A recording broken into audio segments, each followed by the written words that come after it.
It's Dagok time na! So, anong gagawin? Let's read it! Over naman sa reading. Yahoo! Welcome back sa ating new episode dito sa Nyaga Time! So, yeah. Okay, so ang aking outfit for today or look ko for today is octopus. Hindi galema. Ayun. Kainin mo yung pero Gale-galema ako ngayon. Ang anak ni Buma. So, okay, awan ko kilala niyo yun. Pero, ano ba to? Grabe, no? Tumaklaw talaga yung bahas. Talagang, kainin mo ngayon yung pirate niyan. So anyway, that's all. Huwag na natin pahabain pa kung ano-ano mga pakulo at mga ginangaw-ngaw natin. So, Digimon, can you play it? Na sobrang balat. Gusto ko ikotong bansing sobrang. So, yeah, dumako na tayo sa ating first study for this episode. Ang kanyang category dito is Horror? Is a lush, let the love begin, is a lush dilubyo. At ang kanyang titulo dito is 26 pesos na bread. 26 pesos na bread. So, anong gagawin? Let's read. Ang sabi niya dito, Hi, Miss Sophie and sa mga e-geaters. Sorry po, hindi ko po memorize lahat ng mga vocabs nyo. Aba, ewan ko. So, tumalak agad eh. Mga vocabs nyo. Pero gusto ko lang mag-share ng story about my ex na afam na dugyota at sobrang kuripot. So, dumimala siya. Ito ata yung kaninunuan ko pa eh. So, let's move on. Okay naman siya tingnan at mabait nung una. And take note, mayaman siya. At yung sahod niya ay around 3 to 4 times ng sakit. Kaya until now, hindi ko talaga maintindihan bakit ganito siya. I-release ko na lang yung mga sample iconic moments niya man. New Year's Eve 2024, I visited him in Prague nung holiday. Sobrang patay ng mood kasi hindi siya nagsiselebrate. Di ko naman sinabi na magpapansit siya. Pero ang kinain ko lang noon is plain white rice na may salt and pepper na ulam. Mas mahal pa plain ticket ko sa mga nakain ko. Kasi hindi siya kumakain ng normal food Walang stock sa bahay niya, puro sourdough bread lang na may cheese at salami na malamig pa. Bawal kong galawin yun. Yung sourdough at mamahalin na cheese ba yun? Ang pwede ko lang daw kainin is yung normal na tasty kanin at yung expired na spaghetti sa cabinet. Grabe na! So, uwa mo to, diba? Wow, tama, diba? BFA, okay. So, grabe naman yung expired na yung spaghetti. Di mo na nga matitikman yung spaghetti na walang sauce. Pati expired pa talaga yung papasalaksak niya sa bunganga. Ano ba to? So, let's move on, okay? So, ang pwede niya nang galawin is yung mga normal na food daw. Dito pwede yung mga mamahalin na food. Talaga siya yung pinaka, ano yung blood, blood dugong bughawi. So, let's move on. Sabi niya pa dito, ng January 1, naisip kong lumabas kasi nung January 1, Leonardo. Sorry. Let's move on. Adjust the bangs. Sabi niya, nung January 1, naisip ko lumabas kasi ang sayang naman ang travel ko sa Prague kung sa bahay lang kami dahil ayaw niyang gumastos So, nag-research ako ay nakilala ko na yung zoo ay 1 Czech crown lang per person dahil holiday tsaka lang siya pumayag yung sinabi ko na halos free lang yung ticket. So, medyo mura ata. Okay, mura daw. Yung isang check is about 3 pesos. Lumabas kami ng umaga tapos hindi kumain until inabot na kami ng 4 p.m. Hala, hindi ko kaya yun. Hindi kasi iba-iba yung kinakain niya, no? Siguro you try to order it. You try naman, baka may mga shida-shida doon sa gilid. Pero, anyway, yun lang yung mahirap no kapag may owa-owa ka na parang, ganyan. Ewan ko, balas sila. Let's move on na nga. Baon ka ng Sky, baon ka ng ano din, Skyflix. So, pero pag over yung ganun gugutomen stra ka, elbow ko talaga yun, dirty siko. So let's move on. Sabi niya pa dito, lumabas kami ng umaga tapos hindi na nga kumain daw until 4 p.m. Naglakad-lakad lang kami at ina mo, yung simoy ng mga boyok, hindi naman lang ako inofera ng kahit tubig. Parang himatayin na ako, be. Kaya ko naman bumili ng pagkain ng sarili kong pera, ma. Pero sabi niya, wag na daw, sa bahay na lang. Woo! So, parang, hindi ko alam, hindi ko magets yung OMS, diba? Anyway, siguro ganyan talaga yung atake niya, or ano, gugutomen raw. Or sabay kayong masyashegi ng gusto niya. Ba't naman kasi, dapat nilaban mo? Kasi sikmura mo yan eh. Guts mo yun, dapat sinabi mo, ano ba ito? Paano ka sa buhay mo kung manginig ka dyan? So, kain ako dito. Diba? So, I don't know, baka respeto din sa... Anong respeto? Gugutomin na nga, respeto. Respeto, gutom na nga ako. So, let's move on. Hindi ko alam anong trip niyan. Okay, let's move on. Mga 26 pesos bread ha, sa Prague. Merong sandwich chain na parang Subway. Anong baguette? Baguette? Bagiti? Okay. Baghay Boulevard. One-time miracle na ililibre niya ako. Galing kami sa National Museum kasi tas nagutom siya. Tapos siya yung nagbayad ng ticket. So, nahalata ko na naasar siya about that at para bang labag sa loob niya. Nung dumating kami sa Baguette Boulevard, accident na pili ko yung stone baked bread na may extra charge pala. Around 26 pesos worth lang, ma. Alam mo anong reaction niya, ma? Nagalit siya. Tapos inasar-asar ako na ang arte ko daw at mamahalin masyado ang taste for months. After that incident, dahil sa 26 pesos na bread, bedsheet na crispy naman. Ano ba yun? Okay, so medyo maano yung owa niya, no? Sa money and everything not nice. Tapos, ano ba yan? Ewan ko sa ugali. Ano bang ugali niya? Let's move on. Parang ayaw mo na pakainin yung buong mundo ata. So, let's move on. Ito naman, ma, bedsheet na crispy naman.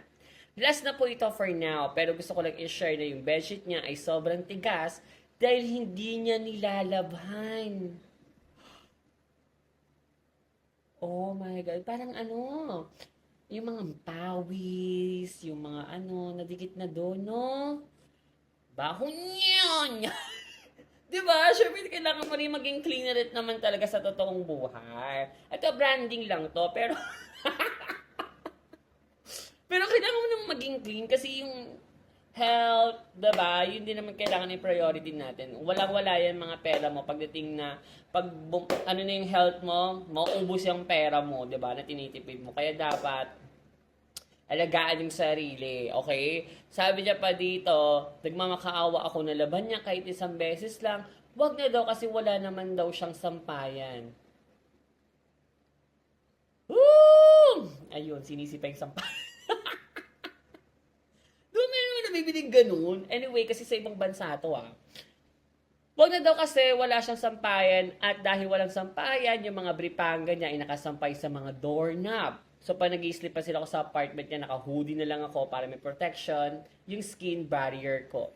Madami pa akong story about sa Mr. 26 pesos pero ito muna for now. May picture pa ako ng zoo ticket as literal proof of purchase. Request ko lang po sana ma-include sa Notify if ever kasi hindi ko po mabantayan yung TikTok live dahil sa time difference. Please let me know. Thank you.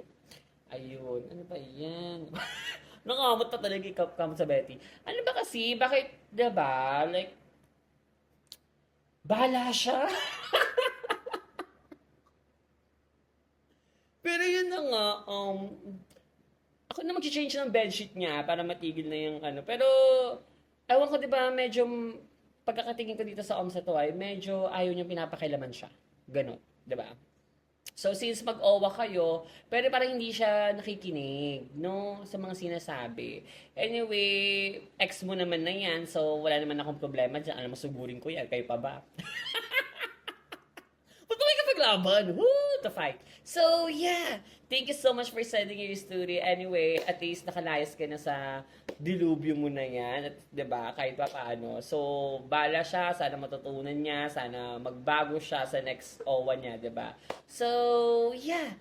Let's move on now with our next story. DJ Moy?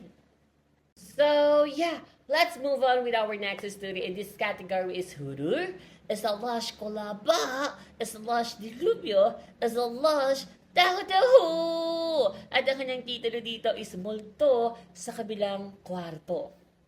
So, anong gagawin? Let's read it! Ang sabi niya dito, hi Mima Sophie aka Losartan Queen slash ang sayo na nulbol lang ang lumalago pero hindi ang negosyo niya.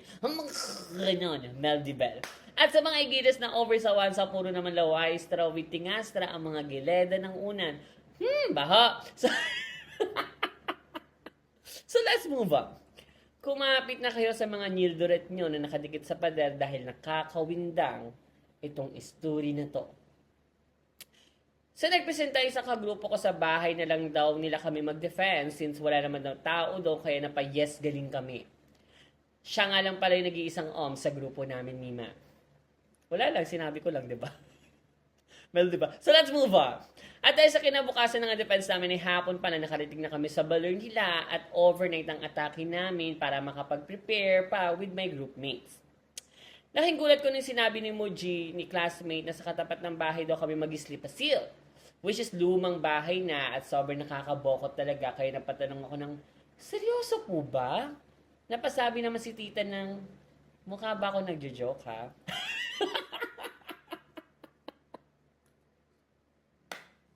Meldy naman ang tita rin. Yung tita niya, Meldy naman ng mami niya. No, bro. Mukha ba ako nagjo-joke ha? So let's move on. O sige, sabi ng tita niya, sabi pa ng Muji niya or ni tita, over naman sa us, o sige kami mag-a-adjust leching buhay to. Ba't ang Meldy naman ng mami niya? May lang mawalang kanon. Sana totoo na lang. So let's move on. Naglawawak na nga kami sa lumang bahay ni Matt. Pagbukas namin ng pintosa ay sobrang dilemma sa loob. Sabi ni classmate ay yung sa sala lang daw nila ang may ring light kaya madilim talaga sa bahay kapag gabi. Tinanong ko si classmate ko saan ang ER nila dahil kanina pa namamasa ang Nypailer at ko kakapigil ng ihi. Sinamahan niya ako sa kusina, Mima, at dun sa likod ay naroon ng ER nilang sobrang dilema. Pagbukas ko ng pintosa ay napa-nose crunch ako dahil sobrang bantot talaga, ma. Habang nasa kalagitnaan ng GH ay may biglang kumalabog sa bubong ng ER. At dahil sa sobrang kulaba ay napatayo ako bigla at dari-daring tumakbo palabas ng ER habang ina-adjust ang panteret ko. Demo mo nga, ma. Ano kumalabog? Wait nga na. Inipit. Inipit pa yun. So let's move on. Nakwento ni classmate niya. So, hinapon pa yung niya. So let's move on. Nakwento ni classmate sa amin na Grand Muji niya talaga ang nakatira doon pero sadly ay nauod dito noong 2020. Dahil sa Novid kaya wala na nakatira at napabayaan na din ang kanilang baler. After niya magkwento sa amin na mas lalo kaming kinulbaan pero laban lang dahil isang gabi lang naman yun, ma. Fast forward, British accent. 1 a.m. nagising ako at isa kong kasama sabay tingin sa akin at tinanong kong naririnig ko daw ba? Cool ba ako, ma, kasi may naglalakad ng dahan-dahan sa bubong papunta sa bintana ng kwarto namin. Tayo na to.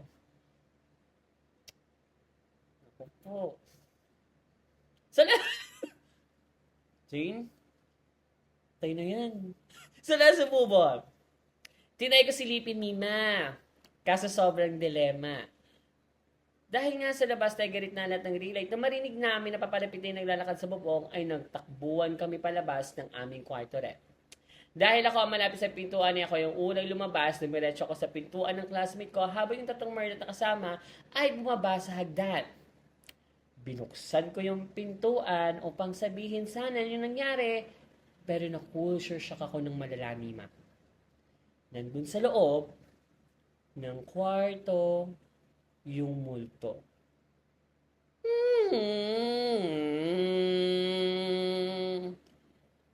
Ang mga gabi ay nandito. natatakot ako sa gabi ng lagim talaga. Favorite ko yun. Kasi nga, fave na naman. Bata pa kasi ako nun. Panahon pa yun ng mga kikay. So let's move on. Sabi niya pa dito, nasa loob ng kwarto ulit yung multo. At yung multo ay nagnyonyo kolstra. Patay na. Kamot sa ugat ng Betty. Kamot sa ugat ng Betty. Ano yan? Bakit nagnyo kolstra yung multo rin? I think kailangan natin pa-show yan. Pag talaga nakasite ako ng multo rin na nagnyo kolstra, no? Sabi ko, nagawa mo dyan. Taas na pa talaga eh. Hi, Multaret. Anong ginagawa mo po dyan? Oh, nag-force na ako. Takot ako. Pero laki ah. Pero laki ah. So let's move on. Sabi, buti Multaret na hindi pinaawat. Ano nyetish niya yung Multaret? So let's move on.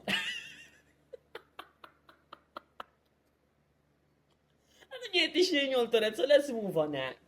Ang sabi niya pa dito, sobrang tigas na lang ngiti pilot niya. Ang pwede nang gawing batuta ng mga tanod kapag rumoronda sa hating gabi. Ayun. Ano tawag sa ganon? No? Baseball. Ayun, baseball. Culture shock malala kaming dalawa, Mima, at nag-lock pa ang aming ocean eyes. Tumalikod ako bigla, pero syempre pasimpleng tingin sa ngiti pilot niyang malakabote ang ulo. Gumunon pa talaga. Okay, demo natin. 1, 2, 3, go. May horror. Ba't minagyan niya polstra? Ano yan? Ano ginagawa mo? Ano yan? Parang tatali ka ba ng... Ano ba yan? Sinulid? Ano ginagawa niyo po? Let's move on.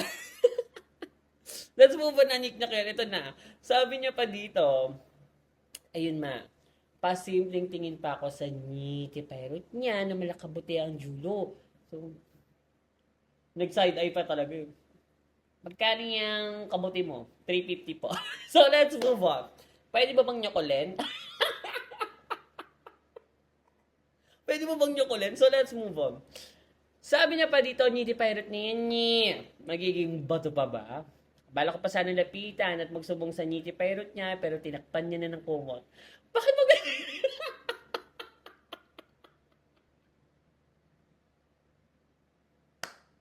Bakit mag-building na po? Favorite ko tong story na to, bro. Basta favorite ko to kasi bakit nanghingi ng saklolo sa ngiti pirate? Sabagay, pwede naman gawing megaphone yun or mic, diba? Para, hoy, pinapatawag ko yung mga classmate ko. Oh. So, nanghingi siya ng saklolo sa ngiti pirate. Sumasagot naman yun. Oo, sabi niya. Kailangan ba ako matakot? Oo. Okay. Ngipin ko yun. So, let's move on. Let's move on with the story. Sabi niya pa dito, ma, bala ko pa magsub, pero tinakpan niya na ng kumot. Sayang. Investigador na yun eh, naging bato na. Dahil lang para agad kong sinara yung pinto at bumaba papunta sa mga kasama ko. Maya-maya ay bumaba siya sa kwarto niya, mukhang takot na takot din. Hindi ko alam, Mima, kung natakot ba siya dahil sa Multaret o nabagansa ko siya na nagnyono kolstra. Tumingin siya sa akin, Mima, na para bang nagmamakaawa na wag sabihin na nag-window shopping ako kanina. Ang ending sa sala kami nagsipa sila, siya ay bumalik sa kwarto niya. Naging successful naman ang title defense namin, Mima, kahit sobrang kulba namin. Thankful kami dahil nakaraos kaming lahat. Ewan ko lang kay Oms kung nakaraos ba siya kagabi. To release the white. Wait, namaburp ako. To release the white cast. Yun lang, tama na kayo namamasa ng Nipiler ko. For purchase, Mima, yung balor ng Grand Muji ni Oms at picture ka namin after our defense. Hanapin mo na lang si Oms, Eme. For your eyes only, Mima, or nyokolin kita. Sino ka ba kasi dito, Nyeche? So, yeah, thank you so much for sending your story. Anyway, wala naman akong laban siya kami Multaret o Multaret na nagnyo kolstra. Ano na yan eh, lamang loob na. Parang may sipo naman tumulo. Wala na akong laban dyan sa history na yan, no? Kung lamang loob pa man yan, lamang loob, hindi ko na alam. Okay? Wala akong laban dyan! Bakit? Ako ba si Cristala dito, ha? Hindi ko kaya ipagtanggol yan. Tandaan nyo yan. Sasaklay lang ako dito ng dreadlocks. Dreadlocks ba to? So, thank you so much for sending your story. Dumako na tayo sa ating next story. Digimade. So, yeah, let's move on with our next story. In this category is BL / a tearjerker / may konting libido at trigger warning. So, may trigger warning tayo dito sa ating story na to. So, if you're not okay with this, maglawawak muna kayo. So anyway, ang kanyang titulo dito ay Sana Di Na Lang Inamin. So anong gagawin? Let's read it! Ang sabi niya dito, this happened near back 2018 Mima Sophie. And I was the grade 10. At alam ko na sa self ko na keki ako, pero I was in denial that time. Lagi ko sinasabi sa mga tao na strata at mahinhin lang ako gumalaw-galaw. Nagawa ko lang naman na magpanggap dahil natatakot ako na baka di ako tanggapin ng mga parents ko noon. I have a best friend na OMS at itago na lang natin sa pangalang Nathan. 18 na siya noon, yes, Mima, late na kasi nag-aral at super close na kami ni Nathan, Mima. So super close namin dalawa ay sa amin siya kumakain, pag lunch break, kasi malapit ang school sa bahay namin at syempre, epek-epek si Nathan, ma. Back to the story, since lagi kaming magkasama niya ni Nathan kapag pinagbibintangan ako ng mga klase ko na type ko daw si Nathan, which is totoo. Which is totoo naman talaga. Mima, totoong crush ko si Nathan noon, pero naiisa yung tabi ko para sa friendship namin. Okay. Unang araw na pasukan, Mima, June 8, June 18, napansin ko na parang hindi dumaan si Nathan, kaya nauna na lang ako at di ako sanay. Mostly, dumadaan siya sa bahay para sumabay sa akin. So, na-wonder ako kung nasaan siya. No chat din siya sa akin nun, ma. Nagulat ako nun, ma, nung nag-story siya sa Blue App na kasama niya si Joms at Alfred. No sila, Mima, na section bilang balakbol. Ano ba? Mga bulakbol at mga bad influence. Ang mga kabataan. Mga kabataan na nagsisilbing pag-asa ng bayan, kayo mga kabataan, kayo nagpapaaral, kayo Dota dito, Dota doon. Wait lang, naalala ko lang yung kay Queen Yasmin. I love pa naman nun, yung ang mga kabataan ang nagsisilbing pag-asa ng bayan. Pero kayong mga kabataan dito, Dota doon, Dota lol, o lol man yan. O lol man yan. So let's move on. Okay, ito na. Ang sabi niya pa dito, olol man yan. Sabi niya pa dito, bad influence kaya para nag-init ang ulo ko sa nakita ko. Pagdating ko nga sa school ay doon ko na nga nakita si Nathan na kasama ang dalawa na parang magkakapatid na sila dahil sobrang close. Napaisip ako kung paano sila naging close. Tatlo kaya lumapit ako sa kanya para itanong, Nat, close na pala kayong tatlo nila, Joms at Alfie? Sabi naman niya, over naman sa us. Oo, kasama ko sila sa youth camp, kaya naging close ko sila. Youth camp? Dinedma ko yun, Mima Sophie, kasi nagulat ako sa nangyari niya, ha. Pagpasok ko, magkakatabi silang tatlo sa desk at ako ay naiwan mag-isa sa upuan ko na medyo sumama loob ko kay Nathan noon, ma. Dahil lagi kami magkatabi sa seat. Lunchtime, Mima, at di ko pinansin si Nathan noon at nagpansin At nang mapansin niyang nag-attitude na ako sa kanya, lumapit siya sa akin, sabay yumakap sa likod ako, nag-sorry sa akin, na normal nang ginagawa sa akin. Ang candle. Okay, ang pagka-candle. Okay.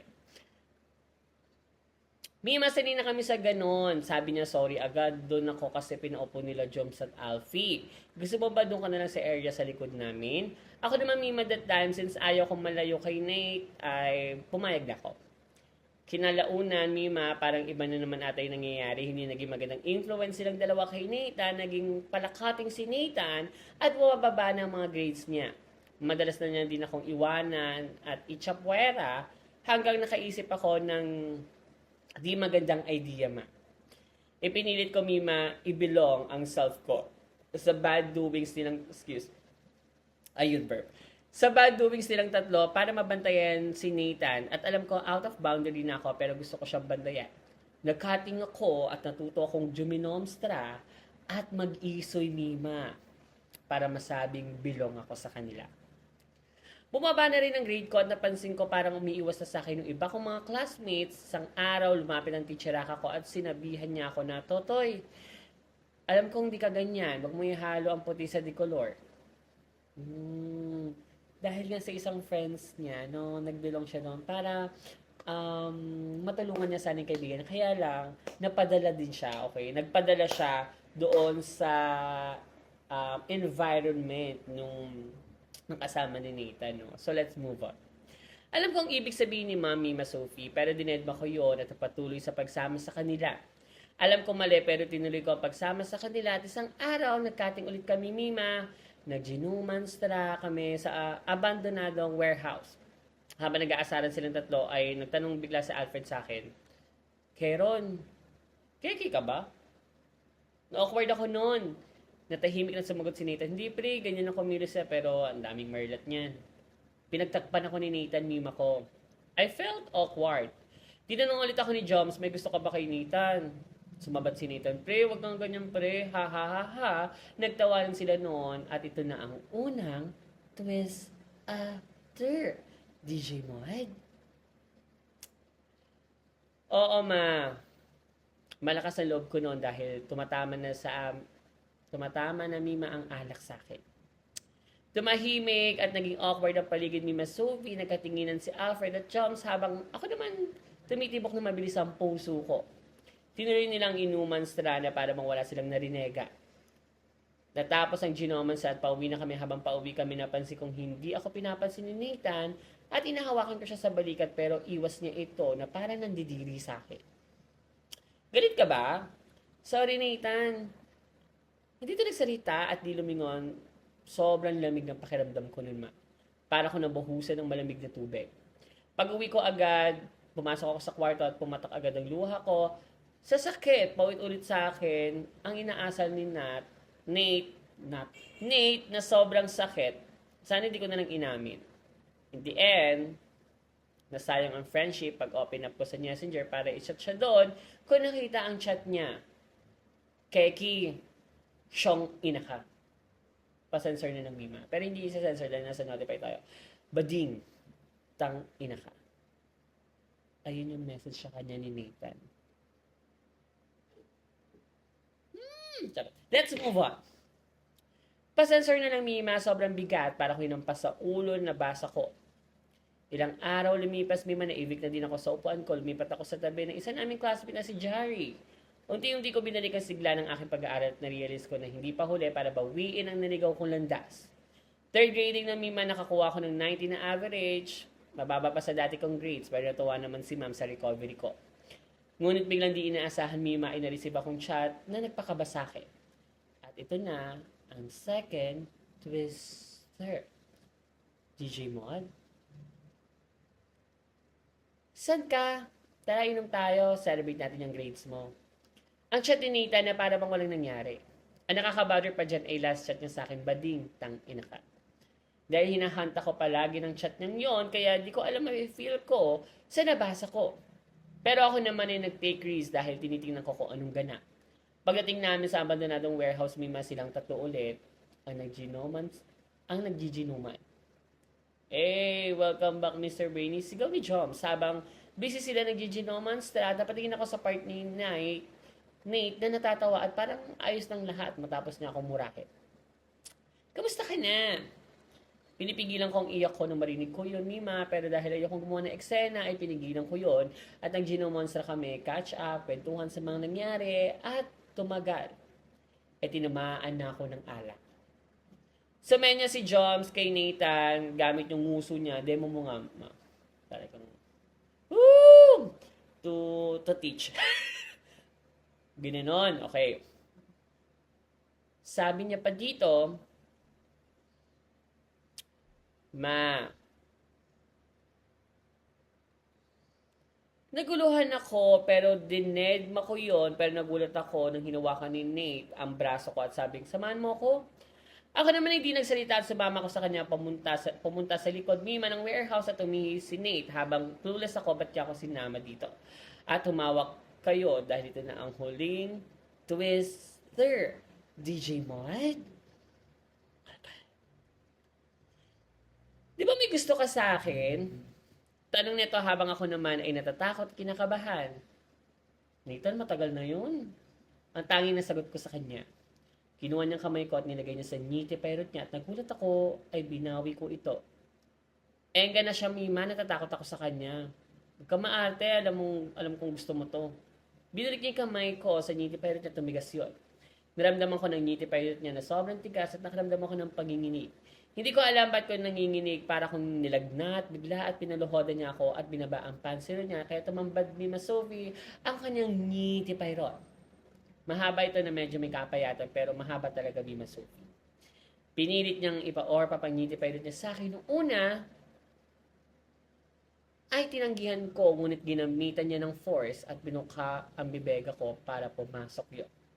Mabilis ang pangyayari, Mima, nanginginig ako at hindi ko alam ang nangyari at naramdaman ko na lang na pumintigan niya yung pirate ni Nathan sa loob ng bungangas ako. At sinuka ko, Mima, lahat ng white cast niya. Grabe, naiwan ako sa kinaluluhudan ko at naiyak ako. Alam kong keki ako at gusto ko siya pero hindi yun ang pinangarap kong encounter sa kanya. Pag-uwi ko ng Baler, may nag-chat sa akin si Nathan. Keron, baka pwede mo naman kaming tulungan sa studies. Sabi kasi naman, may papatawag na sila, Papa, pag di tumaas ang grade ko, this grading. Enough ko yung phone ko at natulala ako sa nangyari. Di ko alam, mafe-feel ko, Mima, at paulit-ulit sa isip ko, binula ko siya at di ko siya tinulungan. Wala akong narinig sa kanya hanggang natapos na ang junior high journey ko at lumipat na ako sa school. Nag-reason akong wala doon ang gusto kong strand pero ang dahilan niyan ay ayaw kong makasama at makita si Nate after niyang ginawa sa akin. Last balita ko sa kanya, Mima, ay may bunakis na siya hanggang dito na lang, basa na ang kilikili ko. Ito ang perfect purchase ni Nate, ang may hawak ng cam ako, yung naka-hand pose. Ano? Si Nate yung may hawak ng cam? Okay. So, grabe naman yun. Baka talaga na-influence din siya ng mga friendship niya, no? Na maging, na maging homokogic, diba? Pag ganyan talaga, pinangahan niya. Pag pinangahan, magsusubong sa wish ko lang. So, siya yung mga ganyan, no? Alam mo, talaga perfect eh. Anyway, tama lang din yung ginawa mo na umelbow na at lumipat. Kasi nga, it's very traumatic for you and bangungot sa talaga, diba? Dilubyo yung nangyari sa'yo from your past. Pero tama talaga yung pinili mo na humiwalay at umelbow dun sa school na yon sa lugar para matahimik na yung mindset, diba? At matahimik na rin ang iyong buhay. Yung mga ganyan. Huwag ka na makikipagkita dun na. Ako yung nanay mo ngayon. Huwag ka na makikipagkita dun na. Na yan. Tsaka, problema nyo ba sa mga keki? Sige ang nyo, pagda-downgrade sa amin. Anong downgrade? Sige ang pang nyo sa amin ha, mga nyechi kayo. Pag ako talaga naging si Cristala, magtago-tago na kayo. Magtago-tago na kayo dyan. So, yeah, thank you so much for sending your story. Grabe, no, yung nangyari sa kanya. And I hope, it's a process na nakapag-recover siya from the struggle from the traumatic experience na nangyari sa kanya from his high school era, diba? So, yeah. Thank you so much for sending your story. Sobrang sad nun sa part na yon. Grabe, no? Dala ng friendship, gulo, mga kanon. Anyway, that's all. Let's move on na, DJ Mod, for our next story. So, yeah, let's move on now with our last story for tonight. In this category is a BL / libido / kulaba. At ang kanyang titulo dito is Bagansya sa likod ng university. So, anong gagawin? Let's read it! Ang sabi niya dito, magandang gabi sa iyo, Mima Sophie, also known as Tadong Alert, na bigla-bila na lang may sumasakit sa Bortawan para maka-early out. Ayun, reasoning. At syempre sa mga e-gators na nakikinig ngayon, na pala once at gnarly, pero ang totoo, mga wala namang comprehension skills. Ipunin ko kaya mga sobrang balat nyo at gawin kong kapampangang sisig. May delicacy sa ka talaga eh. So let's move on. Walang ganyan. Sa Papangas best. So let's move, move on. Ayun. Sabi niya dito, kwento ko lang Mima outer fan namin na nangyari kanina lang. Wow. Kailan ba ito nangyari? February 1, 1986. Ano, matagal na ito ah. Kupong-kupong. So, nangyari daw to is February 8. Okay, 2026 yung send niya sa akin ng araw. So, okay, let's move on. Ma-share it ko lang ha. So, this cutie na na-met ko sa Ni app, yung Exana na to, Mima, is pangalawa na namin met-met to. So, nag-met-met na kami noong una, din ngayon, umulit kami. Pero ang twister acting lang daw. So, napagkasunduan namin na mag-orpapan sa dating place namin, which is sa likod ng university. Mga 8 p.m. syempre naligo na ako at nag-nyof lotion kasi nga grabe yung kagat ng lamok nung last eksena namin. Ayun, to dengue. Tama yan, mag-off lotion kayo, lalo sa mga malamoka. Kasi nga baka may dumikit na langaw sa toast mo. So let's move on. Sabi niya pa dito, mga 8:30 nagpaluwas na ako sa aming place. Nadatang ko siya roon na tinanong ako, ano pong hormones mo? Sabi ko naman, Katolik po, mga ganyan-ganyan. May lang mawalang ganon. Pagkakita ko sa kanya, Mima, ay tumaas na agad ang temperatura ko at sumabay natin sa pagtaas ang nitipyrot ko. Sa sobrang tigas, Mima, pwede nang pabitin at magmawi-mawi sa magmawi-mawi dito. Fast forward, pumasok na kami sa iskinita na para bang place siya ng mga gamit ng mga nagtitinda dun sa school. Sa confident kami na safe doon at walang dadaan, kaya naman sinunggaban ko na siya ng lip to lalap at mochi. At syempre, di mawawala ang milk tea doon. Mima, ang burapi ka niya. Cutie siya, kaya naman umupo na ako. May upuan kasi doon.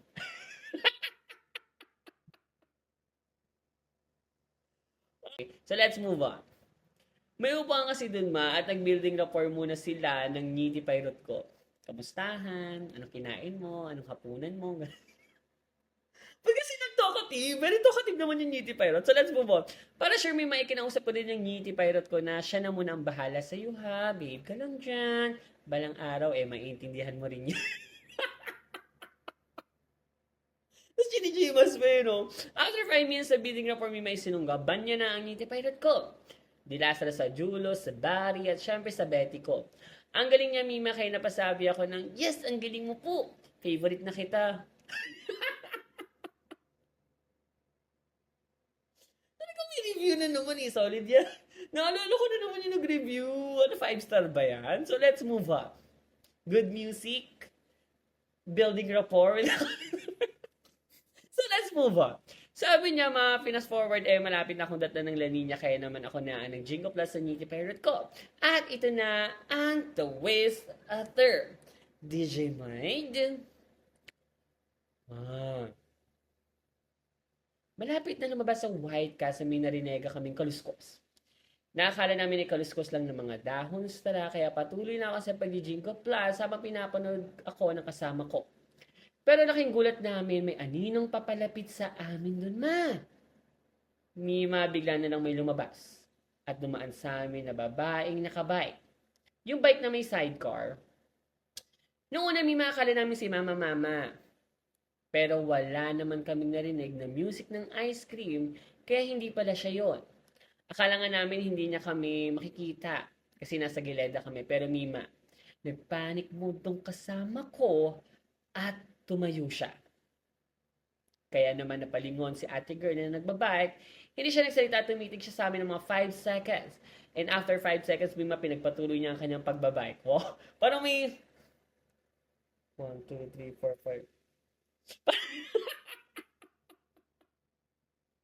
5. Ako yun, parang tatakutin ko muna sila na parang bike.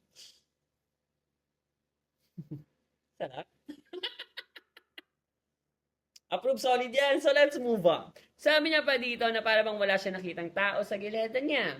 Natakot din siguro siya at nagpanik. Wahahahaha. Laugh. Kaya naman naisip ko na baka gusto niya lang mag-join. Yung nakalagpas na siya, Mima, sumigaw ko ng, hoy! Gusto mo bang mag-join?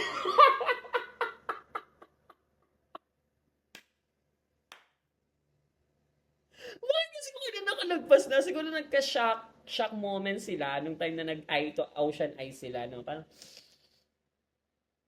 kaalis na siya. Hoy! Gusto mo ba? So, magkaka-echo-echo pa yon. Siyempre, kasi wala masyadong tao sa labas. Tara, diba? Ganun naman. So, let's move on. Lang walang kanon. Pagkalagpas ni ating nakabike, syempre, pinagpatuloy pa rin namin ang laninya na tuwi.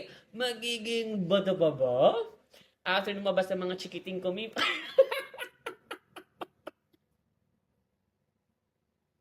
after lumabas ng mga chikiting kumi, ang chikiting! Why, guys? Ay naman talaga newborn eh. Lagyan mo ng sinulid na pula para matapos na yan. So, let's move on. Ano ba? Wait lang yung ngipin ko doon. So, let's move on. Umalis na din kami agad. Tama nakibasa ng kili-kili kami. Proof of purchase ako mima sa baba para tumigil nakakawan sa mga igitis niya. Convo namin after ng eksena na pwedeng basahin para marinig ng mga igiters. Ingiterang igiters. Dorm na. Grabe yun. Thank you. Same. Na at least new experience lang daw. Ang kako, buti na lang magpatuloy. Pinag-usap. Lalo mo dito si Ate Girl. Dapat genuine nyo si Ate Girl sa convo. Hi ate, sorry nakita mo ganun. Anyway, grabe yung mga fantasy nyo, no? So, yeah. Bala kayo, kung makulonga kayo. Ngiti pirate nyo yan, ugat nyo yan. Hindi ko naman, ano yan. Ako, ano lang ako dito, tamang, si Chanchay lang yan. Ano pa yan? Daming su! Bala kayo sa buhay nyo, no? Ugat na yan ang ngiti pirate nyo, yan ang naman i-dissect ko. So, hindi for ano talaga, okay, let's move on. Or mag-ingat-ingat naman kayo sa mga fun category nyo dyan, diba? Dapat be safe and mag-check-in na lang, wag na yung sa mga public. Ano ba yan? The show must go on ba yan? The greatest showman ba? So, yeah, mag-ingat kayo and be safe always for your nyarurot, okay? Safe nyarurot, gumamit ng Nyondom Gret, kung you're active, edi gumamit ng mga safety gear. Ayun, helmet. So, diba, safe nyarurot as always if you're active, diba? Pag kailangan ng body rate niya, wala kang magagawa, dahil lang man pigtasin ko yan. So, pa-check ng yung status with the HIV, diba? Health is wealth, so kailangan be safe and be guaranteed. Anong guaranteed? Be safe as always. So, yeah, thank you so much for sending your stories. So, DJ Mod, bigyan mo na ako ng closing remarks. So, yeah, thank you so much sa pagkikinig dito sa ating Nyogok Time. Episode 54, thank you so much mga I love you ko and everything nice. Ganyan. Diba? So, yeah. Please, by Sabrina Carpenter, please don't forget to subscribe, to listen, to watch, and everything nice. To like me, notify, TikTok, and everything nice. Please naman, paginagal ko naman mag 1 million. Anyway, that's all. Tama na kayo magandang kilikili ko. Bye!